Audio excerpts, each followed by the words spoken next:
It's really exciting that Film London BFI reached out to us to collaborate on this mentorship scheme. And I think, at least personally for me, the first question that came into my head, thinking about funding and applications and everything is, how do you get over that first hurdle with a good application, and how do you catch people's eyes? And, regardless of any mentorship or anything, I think what we can talk about today will be really helpful for everyone. And I hope everyone agrees. So we've got Mathieu Ajan from BFI, who works as a talent executive and looks over all the funding applications. We've got Nosa, who's a director, and Sorcha Bacon, who is a producer, and they've both been through the funding process and applications and made some really great work alongside BFI. And we will have Marley, who I'll introduce when she gets on. But I'm going to hand over to Matt for now, who's going to just chat for 10-15 minutes about the process and applications and everything. Cool, thank you. Thank you very much for having us as well. This is actually our first Zoom event of 2021, so it's good to do it with you and your team. And just hello to everyone that came to the session. For people that don't know what the BFI Network is, I'll just give a bit of information, but I always advise people to go on the website and look at the links to get more information about what we do. But essentially, we support filmmakers, we give filmmakers funding to make short films, and we also give filmmakers funding to develop ideas for feature films as well. So that's not something everyone sometimes knows about the BFI Network. So we've got two funds. The first fund, you can apply for up to £15,000 to make a short film that's narrative driven. And then the other fund is the Early Development Fund. And with that fund, you can apply for a bit of money to develop a concept for a feature film idea.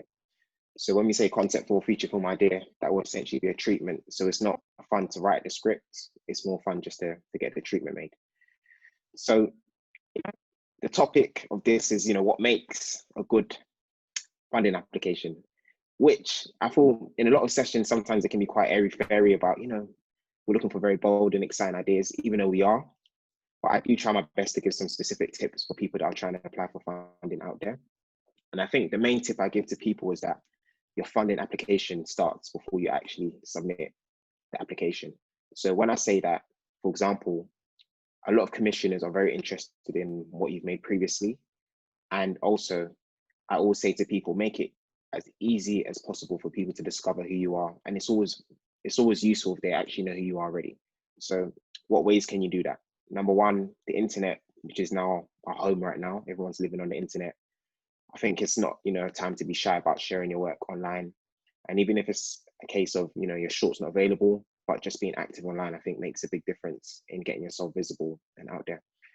Then again, it's a bit of a chicken and an egg situation when you want to make short films, because people need, money to make short films, but also people need something to showcase to people that are commissioning that, they can make what they're applying for funding for. So I would always advise the people that if you haven't made something before, yes, of course, like shoot your shot and keep applying for all the funding out there. But at the same time, do not be afraid to just make something with your iPhone or put a small amount of money together and shoot something in your bedroom to people. And you'll be amazed, about how much creative projects we've seen that have come in and they've literally just shot something in their bedroom with 2 actors, and it's been pretty cool. One of my favorite shorts, which I have to big up, is by a director called Remy Weeks, and it was called, I can't remember the name now, which is really cheeky. Oh, it's called Tickle Monster. Tickle Monster. If you haven't seen that short film, I feel like it's a really strong case study of, what can be achieved with a, small amount of money in a bedroom. So do check that out. So when we look at applications, what makes us smile? A key thing that people, I think, see a bit of an obstacle is that sometimes application forms can be really scary and people can overthink them. But I would say the most important elements of your application are going to be your scripts and your previous pieces of work.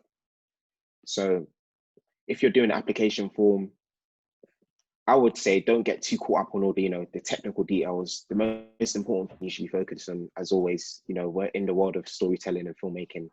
Be focused on that story, make sure it's tight, And a mistake that I often see when I look at applications is when they're actually describing their projects or giving their bios, sometimes they just make it sound too fancy and it reads too fancy. And sometimes the commissioner doesn't actually understand the story they're trying to tell. I would say to people, don't be afraid to just get straight to the point. You know, if your film is about a cat that meets a dog, say this film is about a cat that meets a dog. You know, sometimes, you know, over describing and not being clear and concise can sometimes impact how, you know, how digestible your idea is. But alongside that, when I talk about, you know, actually showcasing your portfolio, when you're applying for funding, we always say to people, think of it a bit like dating. If you're on a dating app, I know some people might not be ready to say they use dating apps right now, but, you know, showcase your best self. So if you've made, you know, 10 shorts and, you know, the first 5 shorts are not ones that really represent who you are as a filmmaker today, it's always best to just put the work that actually showcases what you can do. So don't be afraid to just include one piece of work if it is a really strong piece of work, because sometimes what happens is someone applies for funding and then they put, you know, 10, 12 pieces of work that they've made. And then by the time someone's watched 8 of them and it's not, you know, the strongest pieces of work at that stage, it can just put, you know, commissioners off. So if you've got one strong piece of work, it's better than putting one thing than putting 10 things that you're not really proud of at that stage. Another tips I would generally say is, you know, we've got different things designed within the BFI network, which gives people the opportunity to speak to people and ask questions. So we've got one-to-one sessions where if you go on the Film London website, you can actually book a one-to-one and you can just have a quick conversation and ask any questions or if there's anything you're unclear about. And then I don't want to take up too much time because of course we've got amazing panelists who are very successful in terms of getting the funding and making their films. So I'm going to pass on very soon.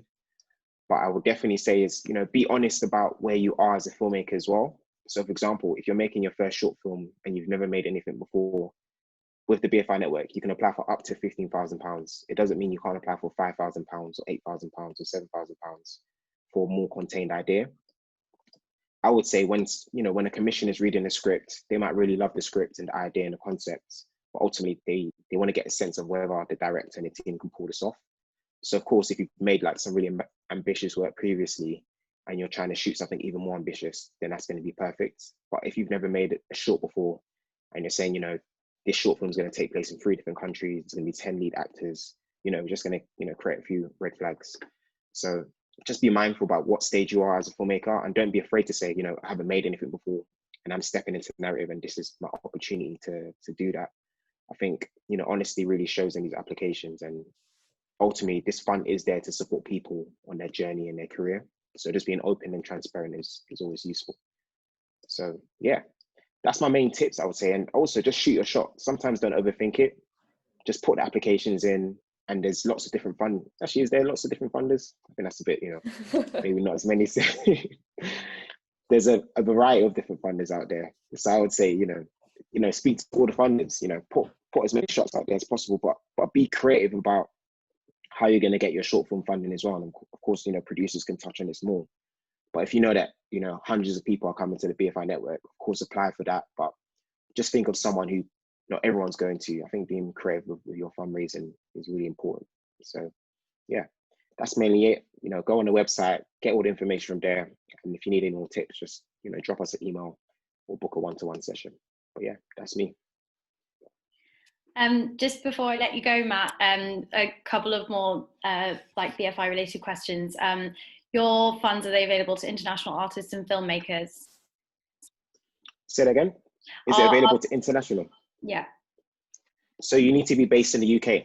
That's just the main thing. And where your application will go to is dependent on your location. So if you're based in London, then we'll come to that from London. If you're based in, you know, Birmingham, we'll go to the Midlands, etc. But if you're not based in the UK, then you can't apply for the BFI network. And what about Scotland? Scotland, yes, but they've got a different scheme. So it's BFI back, but it's not specifically BFI network. Cool, thank you. If there's any more questions that we want to direct to you, I'll give you a shout. But in the meantime, I'm going to hand over.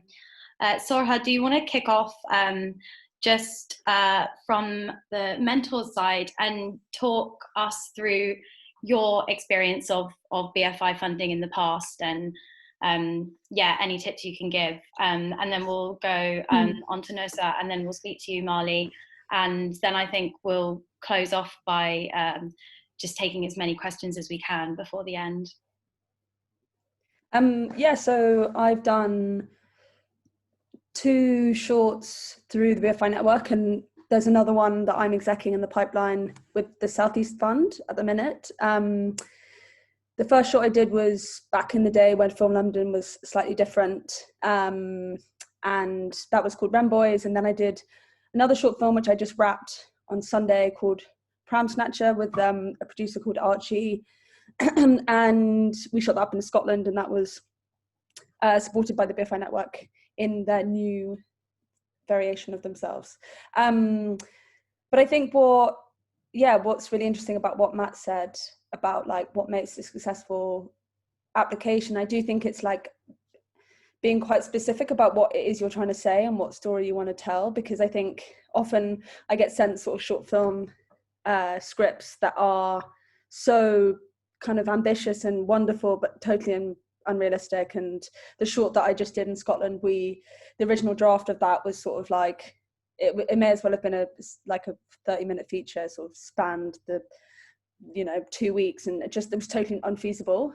And so sort of said to the writer director, let's go back and apply to this fund, but with sort of a story that takes place over one night rather than over like 3 weeks. And that's the sort of film that we just made. So and also the other thing that I do think makes for a different application, I've also had applications that haven't been successful, so it's interesting to have seen both sides, but I think the ones that have been successful are the ones that kind of do have like a real honesty to them and like a truth. And like I think as filmmakers, having kind of a grasp over what it is you want to say and why is really important, and really helped, I think, and kind of, especially as a producer, trying to kind of explain why you want to kind of go out of your way to make a short film, which is actually a really hard endeavor.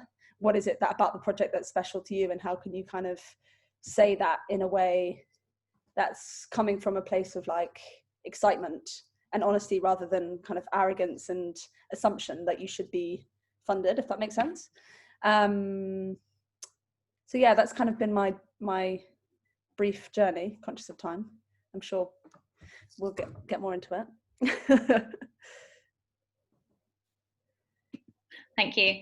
Nosa, do you want to just talk us through your journey, your experience with funding? Yeah, sure. So yeah, I've done sort of the last short I did was the only short that I'd had funding by the BFI Network, and I guess it kind of goes to what Matt was saying earlier about just shooting your shot, because I make like a lot of non-traditional like work that moves across different platforms, and I was kind of like, I don't know if they'll really fund anything, so I just waited until I had something traditional that I was going to apply with, and then that worked out. But I mean, BFI Network fund a lot of different types of shorts, so you might as well just apply if you want to apply. But yeah, I think what's important, or what I found important for I guess my application, was sort of kind of thinking about like where I was in my career and like what I wanted to achieve. And like with making a fictional film, I guess it's really important to be sort of clear-eyed about sort of the story that you want to tell and the intent, like for your character arc and all of that sort of stuff, even if you don't have a script. And with your application, I found it like really helpful. I had collaborators in mind that I wanted to work with, and it was really helpful with them to collaborate on the treatment that I was going to send in. So like, obviously I'm not a production designer or anything like that, but I knew that production design was really important to my film. And so, and like just the look and all of that sort of stuff. So just sitting down with my cinematographer and production designer and being like, okay, what's the best we can make this like treatment and things like that.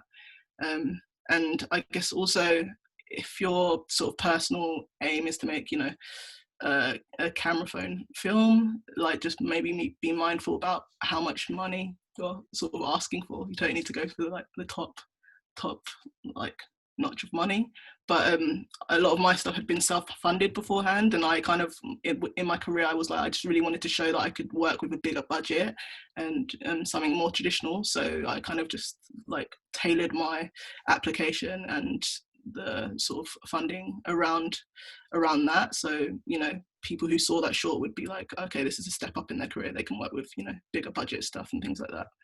But yeah, I guess, you know, Sorcha and Marley can sort of speak to this as well, but also I find it really helpful to think about, you know, aligning with a producer or producers whose like taste kind of coincided with mine, because, you know, making shorts are fun, but it's also quite hard. And, you know, no one's really getting paid, so, you know, you might as well just spend it with people who you actually enjoy spending time with. And for me, that was like a big one, and I don't think I would have got the short made from like, you know, putting that application in to like finishing the short if I didn't choose those great collaborators. So like, I think all of that's quite important when you're thinking about just even from the funding stage. Amazing, thank you. I completely agree about making sure you're doing it with people who you want to spend time with. So important, and you'll be spending so much time with them. Marley, shall we move on? Do you want to talk us through your funding journey and what your experience has been? Yeah, okay. So similar to Nosa, what I made a lot of stuff sort of off my own money, asking a lot of favors from friends and stuff. Then I'd done a crowdfunder for one of my first films. I got a couple of grand off Kickstarter or one of those crowdfunding platforms. So London Calling was initially the first place that I got funding, and that was the BFI Network thing. I think was London Calling, it's now BFI Network. It's the same thing. It's a short film scheme that happens every year. So I got funding for my film Baby Gravy through that. And what I would say, I suppose, just to echo what other people have said, is like collaboration, right, is a massive, massive thing. Like, I wouldn't have been able to do anything that I've done without a lot of favors and a lot of people believing in what I'm trying to do. So number one, I think, is your team. You got to try and get some good people around you, whether it's a good producer that, you know, someone that's on the sort of same level as you, that's trying to come up, that's trying to get their next thing. You know, network, speak to people. I hate doing all that stuff, but you got to do it, man. You got to try and find your team. So yeah, collaboration is a really, really big one. The next one I would say in terms of application, be specific and not general. No matter how specific it is, like, be specific rather than general. That's something that I would stress a lot. Think about budget, even though if you're a writer and director, you're going to have a producer that's going to look into that, but like, be conscious of how ambitious what you're trying to do is, and think about how it could potentially be contained, right? Because every location you use is going to cost money, and it's also traveling time between locations and stuff like that. So as much as you can, I think with short films, try and keep them contained. And when I say contained, I mean contained as in locations, yes, contained as in characters. Don't put 12, 20 characters in your short films. I mean, you do what you want, right? But ultimately, like, short films work better when there are few characters in them. What else have I written down? Yeah, in terms of like your pitches, I would say, like, have a look at examples online. There's a lot of stuff out online that you can have a look at, how to put treatments together.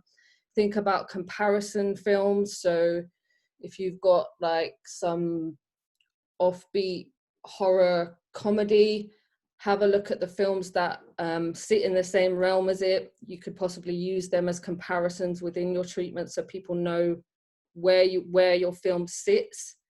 Think about your audience. Who's your target audience? Who you're appealing to with the film? And a big one I would say is like, why the film is important to you. Why is the story important to you, and what makes you the person to tell it? Would be a big one. Like, why is it personal to you? That's something that I think is a really beneficial thing to think about when doing your application. Like, why do you want to tell this story, right? Like, let's figure that out. And I think being personal is very helpful in your applications as well. So yeah, I feel like I just rambled at you guys, but no, not at all. That was great. Thank you. I'm gonna just start throwing some questions at you guys that we've got building up in the Q&A. And please, if you think that something speaks to you, jump in and answer. And yeah, I'll try and keep it balanced. But first off, a question, maybe, I don't know, Sorcha, if this one might speak to you, because I know you run your production company Tryhard. So is it necessary, from Mathilde, is it necessary and or a good idea to open your own production company to apply for grants if they don't give funding to individuals? And if so, does it have to be a limited company? I really wish after all these years I knew anything about like business, but as far as I'm aware, you do need a limited company because, and Matt, you can jump in if I'm wrong, but because then the liability is on the company, not on you as an individual. And like short films are a playground for making mistakes, and like you need to be insured properly and make sure that, you know, you do things by the book. So going through a company is the right way to do that. Yeah, that's my short answer on limited companies. And like when you started your company, you know, someone else has followed up with how difficult or realistic is it, and what do you need, without going into too much detail, obviously? Yeah, I mean, it's pretty easy to start a company. You can start one on the company's house for like £15. I would recommend talking to someone before you do what I did, which is spontaneously set up a company while you're doing your finals and you know, deal with all the HMRC letters asking you to like do your returns.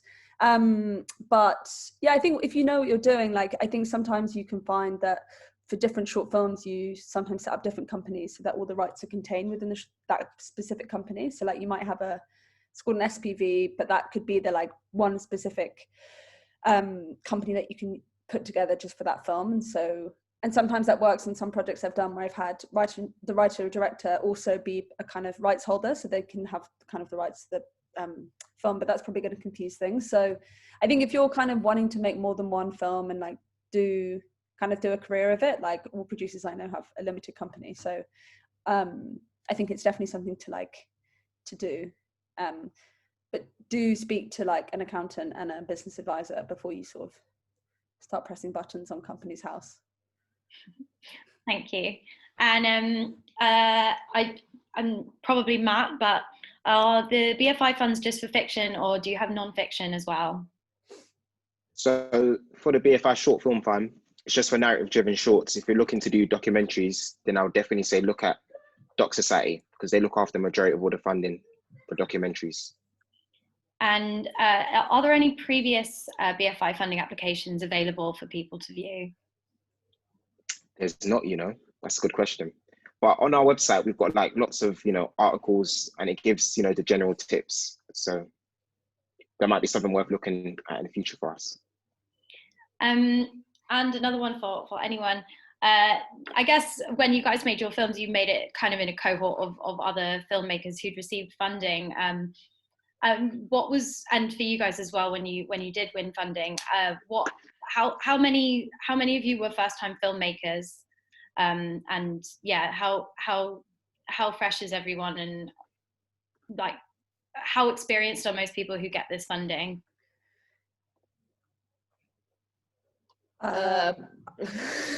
Marley, do you remember back in the day when we used to all hang out together in rooms? Yeah. I mean, listen, I was fresh as they come. Like I was shooting stuff on a little DV cam. I think I had one. I had Leroy. I had a film that I'd made that I'd crowdfunded before I applied to London Calling. So I had one short film that I'd done prior to funding. Yeah, I think that's the same for, as a producer, I'd done a few, but I wouldn't call them short films so much as sort of experiments. But they were all crowdfunded before. This was the first time. The working on Ramboys in 2016, I think, or 17, was the first time, I worked with properly with funders. And then the short I've just done the one I've just wrapped at the weekend. The filmmaker has done a bunch of shorts, but never worked really with the big teams. Sort of the shorts he did, like shot on Super 8 cam, or just like did the like straight 8 competition. Did an animation about a freezer recent. Just like kind of very much did his own stuff and had never worked with a crew. So I think so long as you can sort of prove that you've got a kind of creative mind, it doesn't really matter what your kind of background is there. I think you can kind of jump ship as well, especially like if you may be I'm working with another filmmaker who works in documentary quite a lot, and this is her biggest narrative piece. So you can find ways to sort of jump ship. Yeah, I think I'd done a lot of other like shorts and sort of multi-platform like films and things like that, but it was sort of my first time working with a funding body. But I'd like worked with crews before and things like that. But also in my cohort, a lot of people, it was a mix of like first-time filmmakers and people who had done stuff before. So yeah. Nice. Yeah. So don't be put off if it's your first shot, I guess. Yeah. No, definitely not. And have you guys got any advice for finding great collaborators in this slightly strange climate where we can't attend events and stuff? And how did you all meet the people that you regularly work with? How did I meet? I met the producer that I'd worked with previously on the shorts that we're talking about. I met her on the street in Soho, just randomly through a friend that I'd bumped into, and it was kind of like oh, you know this person situation. But in terms of kind of how I would recommend kind of meeting people well, right now it's difficult, right? But you do have, as much as I hate it, Twitter. Twitter is a great place to kind of meet like-minded people. Facebook, you can join certain groups on Facebook, like filmmaker groups. Yeah, I mean, I'd say social media is a big one to try and meet people. Yeah, for sure. I know what everyone else thinks. How did you guys meet people? You know, I always tell people to like professionally stalk other people on Twitter. Like, don't get weird with it, but like, just that you'll have people that you follow that you're like, oh, their work's cool, or like they'll just be a cool person to talk to, kind of thing. And it's just like getting over that like weird barrier of just like, you know, either DMing or like just adding someone and being like, oh, like your stuff, can we like have a chat? I maybe want to make this thing. Because like, to be honest, people just want to collaborate, and especially right now, people just want to make stuff. So like, yeah, just don't make it weird, and I think Twitter's good good for that. But so a lot of my collaborators I've met like on Twitter or like Instagram, or actually weirdly enough, I've worked in like Topshop, Oxford Circus, and a lot of my collaborators like from there as well. So it's just like people that I vibed with, who I knew were creative, that I was like, yeah, I just want to work with them. So if the vibe's there, like, why not try it? R.I.P. Oxford Circus Topshop. Oh yeah, I was about to say the same thing. Sorcha, how did you meet your regular collaborators?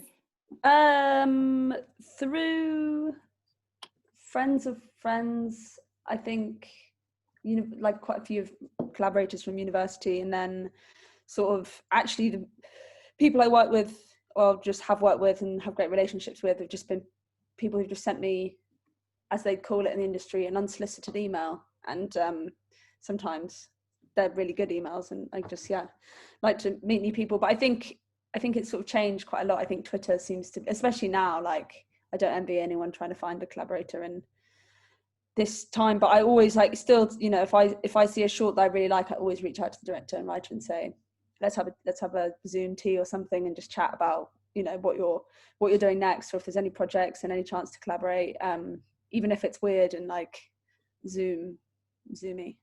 I think people are also quite bored right now.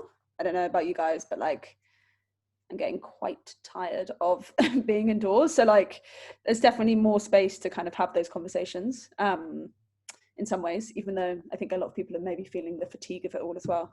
But yeah, I think also don't be shy. Like just sort of, you know, as Matt said at the beginning, like I can't remember exactly what he said, but he said something like just go for it.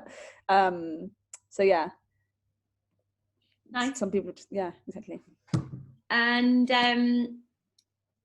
Yeah, no, I also know exactly what you mean about everyone's just bored and wants to make stuff. It's almost a good reason to go outside.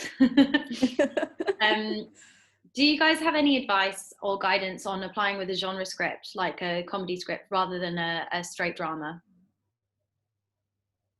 Make sure it's funny. That's always useful if it's a comedy. That's all you really need to do. Just make sure it's funny, and if the person reading it laughs, then it's, you tick a lot of boxes. Definitely.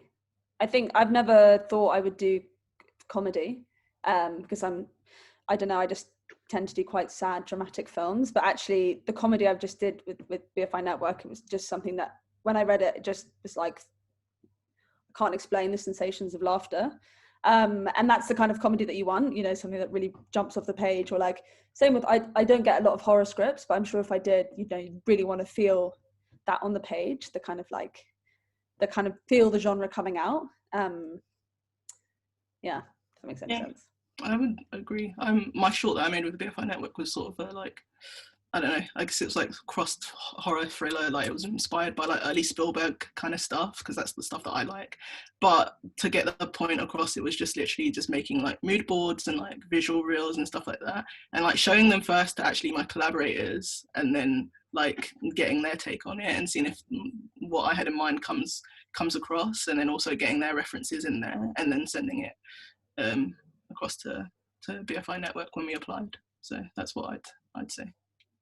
Nice. There's a few questions kind of around the idea of when should a writer director find a producer, when should you choose someone that you're gonna carry your idea through with, and as an applicant, do you have a better chance of winning funding if, as a writer director, if you've already got your producer attached? Yes, probably, I would imagine so. I think it's good to get a producer on really as early as you can without being too demanding of their time. It really depends on your relationship with the producer, I would say. Yeah, I think getting a producer on and attaching them to your application or doing it together as a team is probably the best way forward. If you can do that, I would recommend that. Obviously everyone's not in that position, so obviously still apply if you are just a writer director, because Matthew or whoever at Film London or whoever it might be able to link you up with a producer if there's some, there might be somebody that's looking for somebody somewhere else, that people can, people often kind of connect people when they know they're looking for somebody. So don't let it hinder you, but I would say if you can, try and get a producer before your application. Or Just for the BFI Network, it's mandatory that you have a producer to apply as well. So you should definitely be out there courting producers. But specifically as well, we actually do something called a talent mixer, which does help people find producers, where we basically chuck a bunch of people into a virtual room, and there's going to be producers there, and there's directors and writers. I'm not sure when the next one is, but if you sign up to our newsletter, information is there. But I'm sure Sorcha can probably give some great tips about, the best way to approach producers, because I'm sure her DMs are popping. My DMs are not popping. I'm not that popular. No, I think just also find, actually have a think about the producer that you're approaching, and I think about people who are if you're a first-time filmmaker, it's probably unlikely that you're going to get someone who's sort of maybe slightly further along in their career wanting to do another short film. So have a think about the kind of, when I made a bunch of shorts that I worked on, I hadn't really done very much. So it's a kind of good pairing, you want to find someone who's at the same level as you, so they can you can grow together and find your person to listen to you talk. And I think producing, writer, director and producer relationships are actual relationships, you have to nurture them and they have to work for you, and it has to be a vibe, and you can also dump them, it's like any good relationship, it doesn't have to last forever. But I think it really helps if you go in with someone who you inherently trust, and having a good producer is better than having a producer. I know you have to have one for the application, but I think finding someone who who kind of just totally understands your vision and what you're trying to say.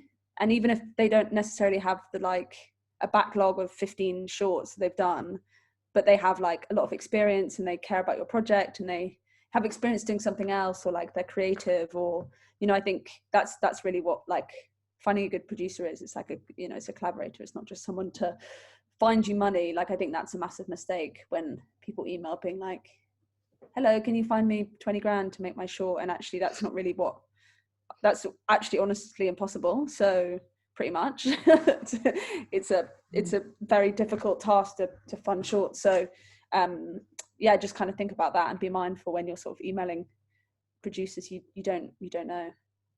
Yeah, I think also just to add to the end of that, like I think I like when I was trying to find a producer for my shorts, it was just watching shorts that were in the same like realm or genre that I wanted to play in, because I think people forget that producers are like creative too. So it's kind of just like, you know, if they've done something that you want to work in that wheelhouse, they'll have a lot of ideas. So it's like good, it's a good match to find someone who's like on your wavelength in that way.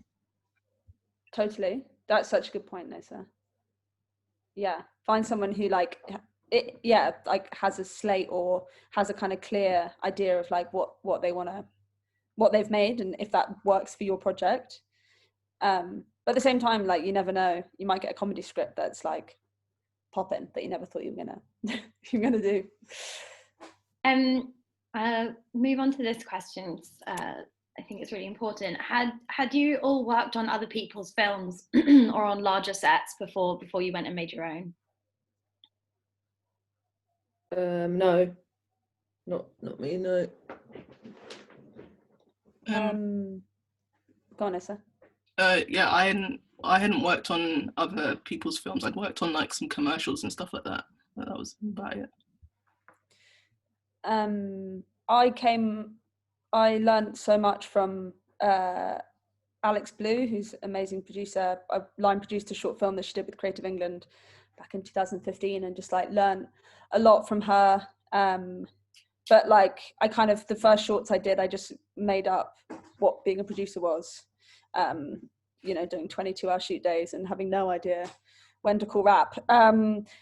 Or how a camera worked, but that was fun. And then did like, yeah, tried to get on some short film sets. Like, if you've never been on set before, like, you know, it's good to try and see what that's like if you want to kind of shoot your shot, because it doesn't really matter if you go from like a tiny project to like a massive Hollywood. I do feel like a lot of the kind of systems that are in place and the way the set runs are kind of similar. So yeah, getting that experience as a producer was really helpful, and like learning from Alex when I line produced her short, and I line produced a couple of other short films as well, another one with BFI Network called Big Dog, just a few, and that was great. And that just, I learned a lot in the process. So if you can, like, make yourself available to work on another short as a producer, like, I think you'll only ever be learning more if you can make that work. So another question: when making an application for the BFI Short Film Fund for the 15K, if your project potentially costs slightly more than this, is that off-putting to you guys, Matt? And is it less likely to be successful, or is it truly just down to the script and the idea? I would say it's definitely truly down to the script and idea. You know, can you hear me? Yeah. Oh, cool. Yeah, it's down to the script and the idea. And we don't decline projects that we're interested in funding based on how much they apply for, because, you know, it can be varied. So someone might apply for £5,000 and we might read the scripts and they might need more. So you can be flexible some cases. Traditionally, we aren't able to fully fund a lot of the time because, you know, we're so stretched in London. So we try our best to support as many projects as possible. And then teams have to raise extra cash. So you just got to be honest about how much you need. And again, you know, if you're a first-time filmmaker and it's a project that's going to be taking place in a bedroom and it's just one actor and you're planning for £50,000, then you just look at it and be like, you know, maybe you don't need that much. We can offer you less. But if you've got a strong script and you've made something interesting before, then I feel like it's always a negotiable thing that we speak about in terms of how much we can allocate. And sorry, just to like add on to that, like my film like needed like a little bit more money, so I guess we chose to like do some match funding with like another company. So I think that's always a route that you can go down, is like get some money from, you know, this fund, and then reach out to other people or other companies and just maybe ask for more. And like, you know, you've already got some money, so they're more likely to put in, you know, a bit more. Anyone else want to take an answer on that one? Cool. I'm just reading through these questions. Are coming through thick and fast. There is a nice question actually on the chat, which I'll put to you all. How did the fund change your career? Do you want me to go? Okay.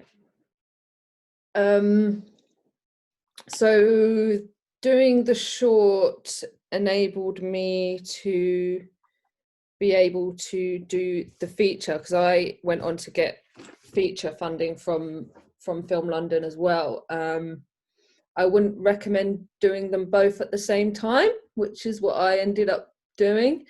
I think I applied for feature funding, and then I applied for short funding, and then I got the short funding, and I ended up doing the short film while I was still sort of doing the feature as well. So I wouldn't really recommend that, but yeah, I guess doing the short film scheme for me it's mostly about collaboration, right? It just helps you to meet more people, build your team, learn about producing, which is what helped me. I learned a lot about producing, how I'm a terrible producer, and I should definitely leave that to much more organized people.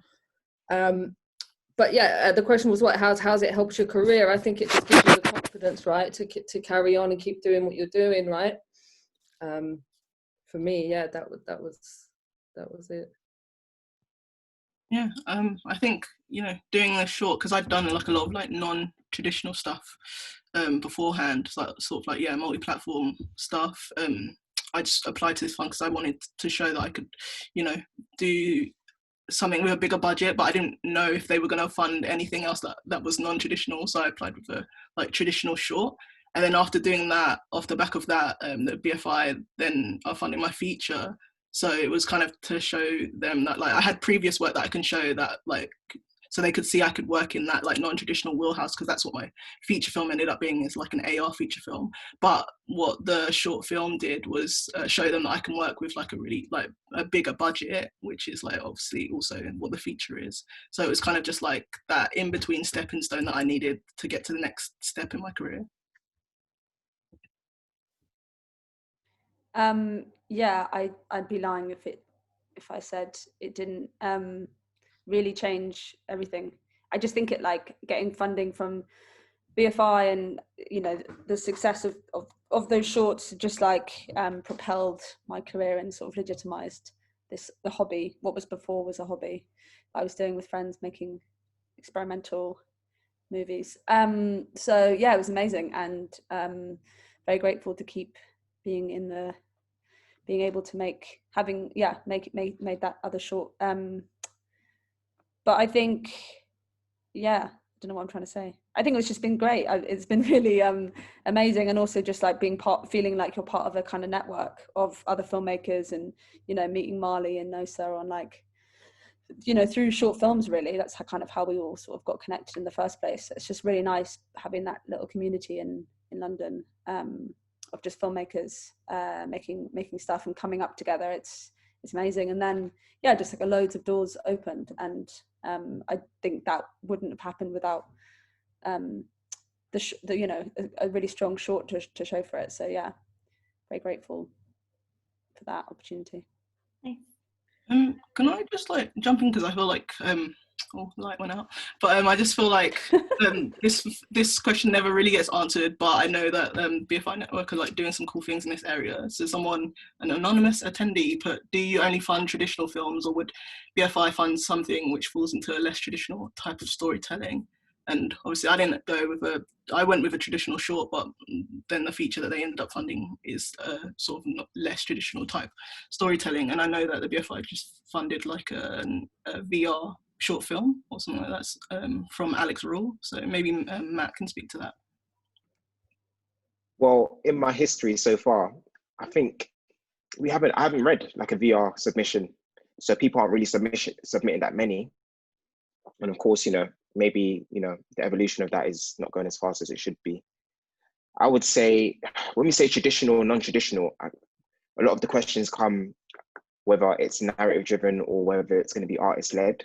And I would definitely say for the BFI Network Short Film Fund, to try your best to stay within the remits of it. You can apply for VR projects, etc. But I would definitely say make sure it's narrative driven. Because when the commission is reading your project and let's say they've got 300 applications and they can only support, 5 or 10 at that time, you don't want to make it easy for them to decline your projects. I think sometimes some applicants make it easier for the commissioner to decline them. And, that's by not reading the guidelines. So once you read the guidelines, if it's narrative driven, make sure it's a narrative short. If it says apply for a 15-minute, up to 15 minutes, don't send a 30-minute script. These are things that are just going to make the commissioner's life easier because they've got so many applications to go through. And you want to, demonstrate that you've done your homework as well to read the guidelines. And of course, showcase your creativity and showcase your individuality. But I think just, the foundation of reading the guidelines for any funding application is really useful. But of course, as Nosa's question, we're definitely open to different formats. So, yeah. Yeah, I think it makes sense maybe not to necessarily do a VR unless you can do it in the confines of like what Matt was saying. But there are other ways to do non-traditional shorts that don't involve loads and loads of technology. So if you're going to do that, I think go that route. You've kind of just answered this question a little bit, Matt, but I guess are there any other common mistakes and cliches that you see in applications? I would say the biggest thing is, filmmakers forget to tell a story. So, they submit a script and there's not really a story. So for example, by the end of A, we're still in the same place by Z.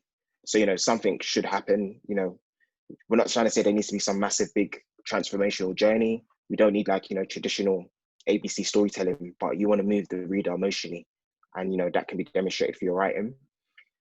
Mistake people are making, I would say, again, I said, be very concise and clear. And it's short filmmaking, less is more. So, when we say people to put the applications in, it doesn't need to be a 15-page script. It could be a five-page script.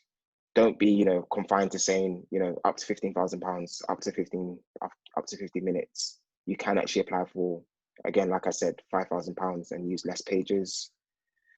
Another mistake is, it sounds silly, but sometimes filmmakers actually just put the wrong links to their previous work, or there's, the passwords are not right.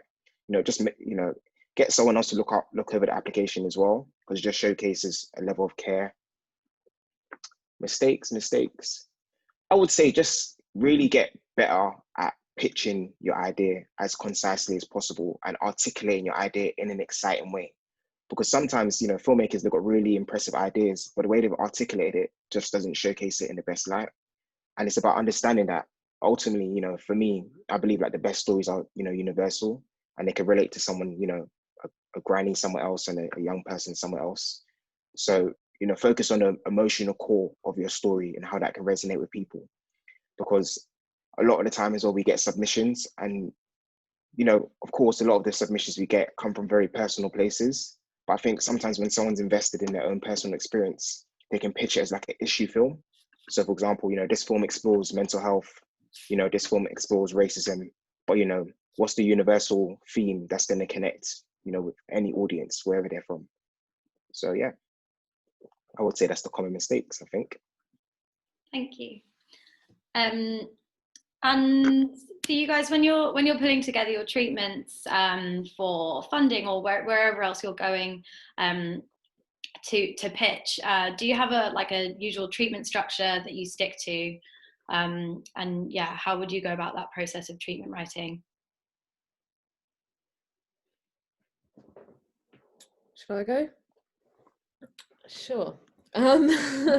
Treatment writing, it depends what it's for. TV treatments are different to feature films. You can check those out online, see the differences, because with TV you have to kind of lay out series arcs and episode breakdowns and various other things like that. So there are differences between TV and film.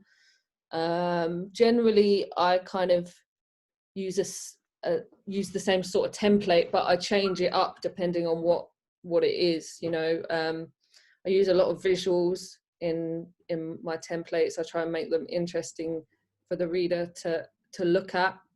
I think sometimes like 20 pages of text is, I mean, it's a lot. So think about how you can make it interesting for the reader to look at.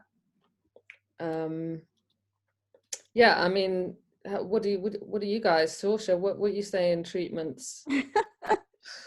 I think yeah, I guess it totally depends on the project. Like, if you really want to grab someone's attention, you know, if you look online, you can look at the treatment that was made for sex education, which I just think is so jokes, because they made a template of a biology textbook, you know, with like images of you know, from the TV show, but of like figure 1, you know, something like that. It was just hysterical. It's really good. I would check it out. It's like an interesting treatment, and use that kind of idea on a sort of YA project, which you know, kind of made like a school prospectus, which was quite fun. So I think if you've got like, but then also I think a bad treatment, if you can't, this is quite mean, but if you can't design stuff, just keep it really simple. There's nothing worse for me than something that just is chaos, like pure chaos, on a page, where like, you know, just keep it really simple. Just, you want to be able to read the text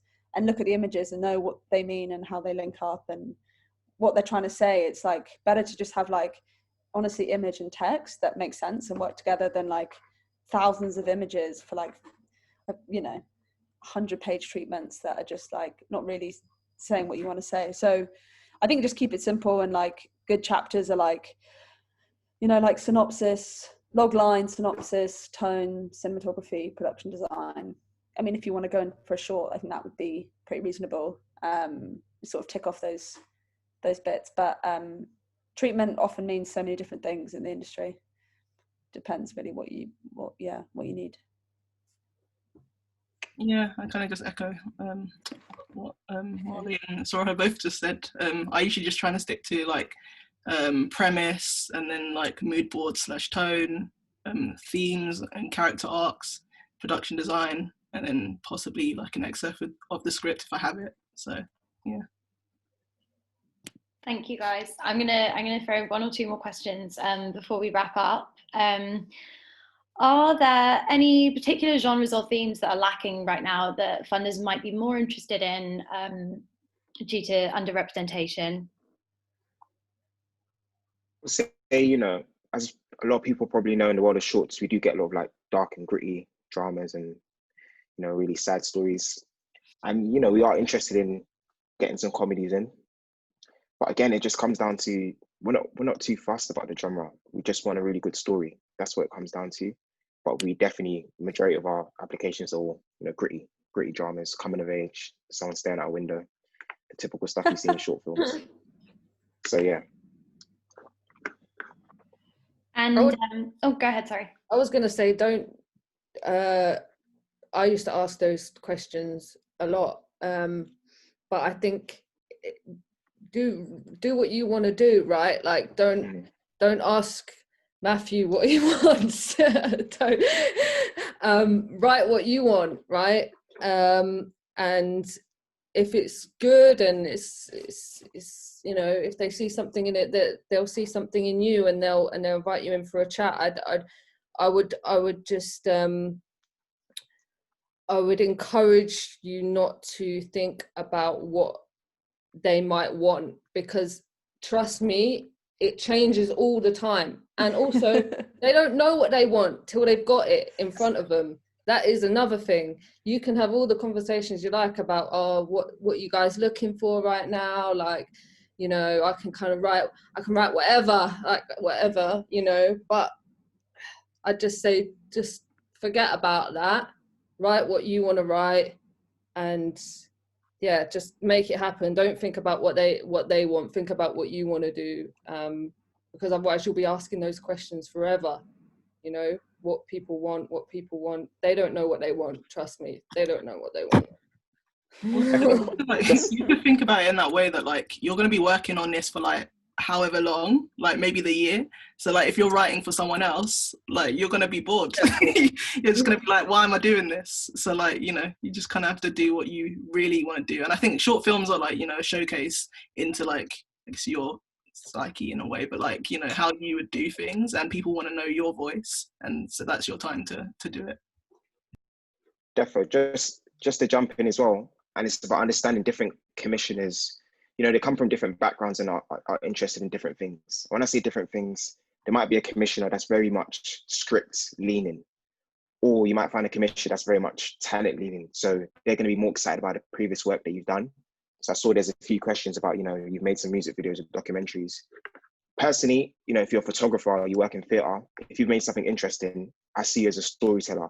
And lots of people make different things using different formats. So if you can demonstrate that in your application, that's going to excite, you know, the right commissioner. If you've got an amazing showcase of photography and you're storytelling in photography, then that might excite them and say, you know, this script didn't really get it, but I like their previous work. Let's give them a chance. But then there's some commissioners who might read your script and say, you know, I love this. Their previous work wasn't all that, but cool, I'm going to give them a shot based on the script.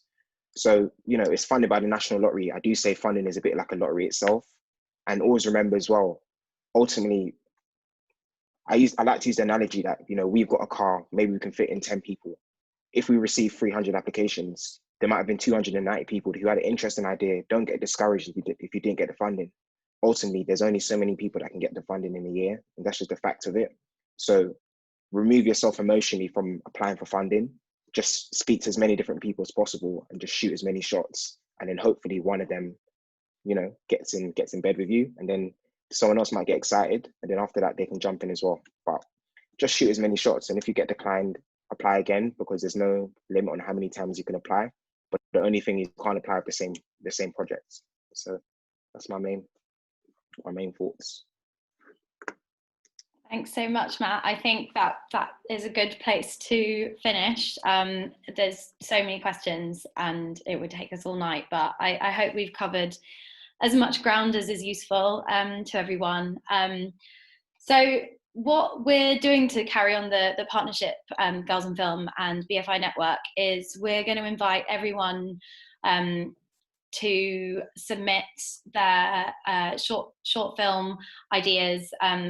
We'll be specific on our messaging about exactly what we're asking everyone to submit, but we're asking for submissions, and then we're going to choose a handful of those submissions to pitch to this panel here towards the end of the month, and then from there we're gonna find our 3 mentees. So that can either be, you know, a filmmaker or a writer, director, producer duo, and we'll match you up with one of Sorcha, Nosa, and Marley, who will be working with you throughout February and March to get your application in a good place for the funds opening again in April. So what we're going to do, Girls in Film, is we've got everyone's email addresses who subscribe to the panel, and we'll be sending that out for anyone who's interested to apply for mentorship via a Google form tomorrow. So watch this space, and we'll also promote it on Girls in Film socials. But thank you to the panelists, and thank you to everyone who attended and for all your amazing questions. And we'll send around a recording of this afterwards so everyone can rewatch over and over again. So much. Thank you, everyone. Thanks, Bye. guys. Good to see you. Have a good night. Thank you, guys. Adios. Bye.